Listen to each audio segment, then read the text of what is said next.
दोस्तों आपको पता है कि अब तक जो पेपर जो भी कराती रही वो टीसीएस कंपनी कराती थी, जो टाटा कंसल्टेंसी सर्विस, यानी रेलवे की जितने भी सारे एग्ज़ाम होते थे वो टीसीएस ही कंडक्ट करा रहा था। जो 2024 में जो इस तरीके से धांधली हुई है और इन सबको देखते हुए टीचरों ने बहुत ही ज़्यादा एसएससी चेयरमैन के हेडक्वार्टर्स के पास जाकर और उन्होंने ये मतलब सभी एफ़र्ट्स किए।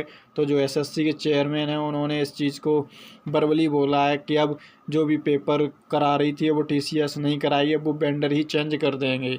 जब वेंडर चेंज करने की बात आई तो अब स्टूडेंटों में ये चीज़ है कि जब कंपनी ही चेंज हो जाएगी तो पेपर अब किस तरीके से सेट किया जाएगा, इजी रहेगा या मॉडरेट रहेगा या टफ करेगा, किस लेवल का आएगा या क्या पैटर्न चेंज हो जाएगा, इस चीज़ से बहुत ज़्यादा परेशान हैं कुछ मतलब स्टूडेंट ये भी कह रहे हैं कि अब प्रीवियस ईयर टीसीएस के लगाने से कुछ फ़ायदा नहीं होगा, क्योंकि अब जब वेंडर चेंज हो जाएगा, कंपनी चेंज हो जाएगी तो वो पता नहीं कैसा पैटर्न नया चेंज कर दें अपना, या कुछ पेपर ही कैसा अलग तरीके से बनाए। तो आप बिल्कुल ही इस चीज़ की टेंशन ना लीजिए। जो पिछला जिस तरीके से टीसीएस कंपनी करा रही थी पैटर्न वैसा ही रहेगा और वही क्वेश्चन का लेवल रहेगा।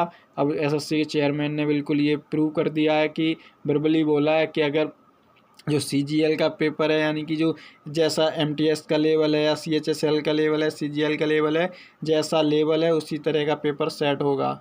और तो आप बिल्कुल उसी प्रीवियस ईयर को लगाते रहिए। कहने का मतलब ये है सब्जेक्ट तो कुछ बदलते नहीं है, चीज़ें वही हैं, क्वेश्चंस वही हैं। रही बात पैटर्न की, तो कुछ जब कंपनी अलग आएगी तो कुछ तो अलग होगा ही। फिर जो भी है, जो कंपनी को जब दिया जाता है तो वो उसको ट्रेनिंग दी जाती है किस तरीके से आपको कौन सा पेपर कैसे सेट करना है। तो आप बिल्कुल चिंता ना करिए, जैसे पढ़ रहे थे वैसे ही पढ़ते रहिए और प्रीवियस ईयर जो भी है उसको लगाते रहिए।